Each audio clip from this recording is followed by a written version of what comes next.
profound. What a great Yeah. idea.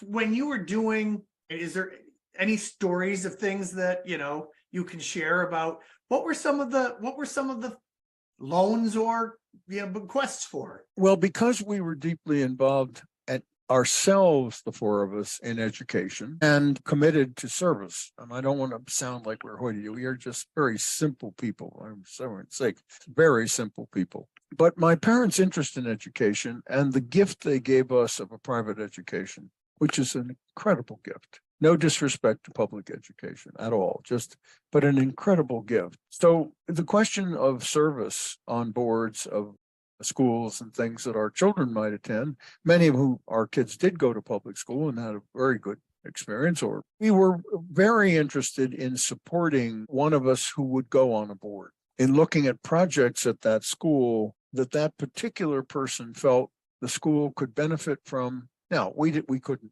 endow these things, but we could follow service with action. I guess if I could put it in philosophical terms for a moment, if someone was willing to give his or her human and intellectual self in service, and they came and said, look, would you help with this particular action at the school, not its annual fund, that's your responsibility, but something special, then we would very often say, that's a great idea because you've invested yourself in that project. We're now coming along with you with some financial capital. And I think that is often, it wasn't just education or things like this, but what we were almost always do, Michael, is say, well, are you invested?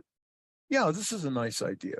But are you invested in? What way are you invested? So we were using the principle of matching, but we were doing it, I think, in a much more substantive way. Matching dollar for dollar, that's good. But matching human and intellectual investment in a cause with some financial capital is a very interesting and I think intriguing way of matching. Time, treasure, and talent. Yeah, and we get to know what each other's doing. Yeah.